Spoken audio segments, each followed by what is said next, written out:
Final 3 episodes of Harry and Meghan's bombshell Netflix show aired yesterday, and it's all the newspapers today are talking about. Now, bar the protagonists themselves, loose women features quite heavily. Oh, yes.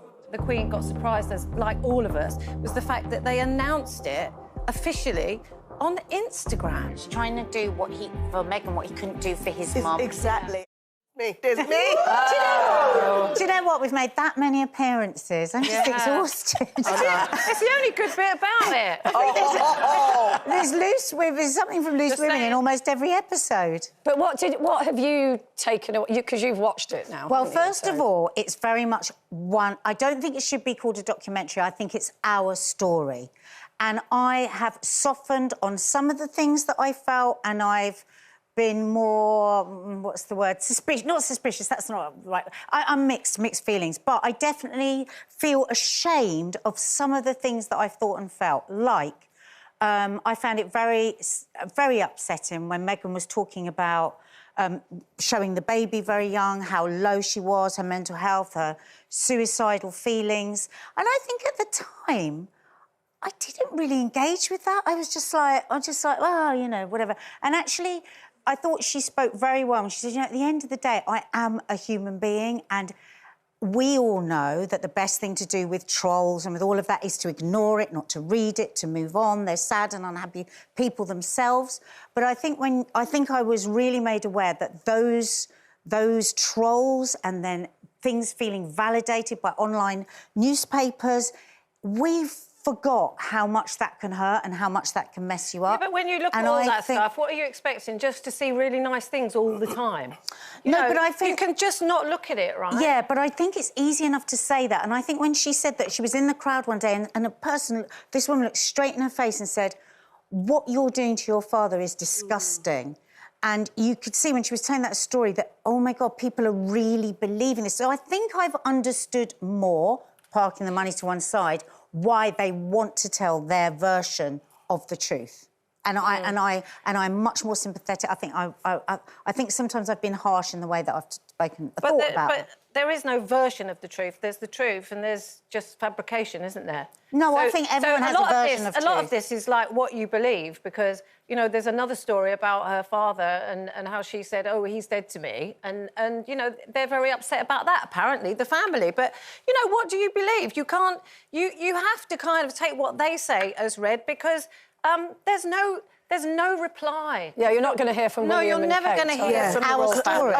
So you're never going to know. I'll tell you what's interesting, what you just said, what you're supposed to believe. I just find it really quite strange how we're saying what is it you're supposed to believe, but a lot of people can believe what media and all the other negative stuff that's been put out of it about them. That was so quick to be picked up and to believe that she's aggressive and she's uppity and all of these other things. I just think, look, for me watching it, I was happy to see my face on the show on Netflix.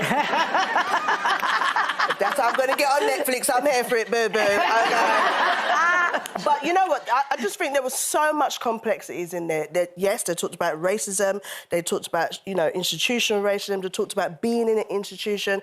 There was colorism, which a lot of people don't know what colorism is. As a black person, it's when there's different shades and people are treated different if they're lighter. That came in, you know, there was the fact of a family breakdown. There were so many different dynamics, and I just think that after a while, there's only so much you can try to encourage people or fight someone's corner. It's all out there for you to see. If you don't agree, you don't agree. If you do, you do. You might watch something from that and actually pick up something that you might want to heal within your own relationship or in your own personal journey. One of the main things that she spoke about that definitely stuck in my head is that she said she never had the race talk when she was a child, and I feel like that's something a lot of black people have to have. So it was really shocking, but it highlighted the subject of colorism and how that still is displayed until this day. So I was happy to see it. I was happy to hear some of the stuff that she was, you know, people spoke about her and didn't have her voice, like the stuff of her dad. We all was probably saying, what's going on? She spoke her side, he spoke his side many times on many platforms. We've heard from her side of the family a lot. So now we've heard from her. So I just hope that the brothers can sort things out. We know I think the mother was incredible. She was, for me, listening to her mum, I really helped my opinion with Meghan, and I think her mum, I believed every single word that her mum said. She was a really credible witness, if you like. For me, I just think you have to question where the opinion of who Meghan is comes from. Yeah. That's what we have to challenge. Yeah. What is put into our heads or people's head of this opinion? You just said it's the opinion. Where is that opinion come from? Well, that's interesting you say that, because for me, opinion is what was the jarring thing with the institution. I don't think it was anything to do with her background or anything like that. I just think it was totally to do with the fact that she's a very opinionated, in a good way, woman. She's, you know, been an activist all her life, and she has things to say, and she wants to say them, like we all do on this show. And then you suddenly come into an institution where they're going, shh, be quiet. Shh, shh. Yeah. And you know, that's tricky to deal with when you're a modern woman. But what do you think about, you know, the whole idea? I haven't seen a lot of it, but I've seen quite a few clips, and everything just seems so contrived. It's like, you know, and I saw a clip where slanted to their narrative. She was stating the idea of having a constructed reality shoot for the engagement and all of that, right? She was having a go at it.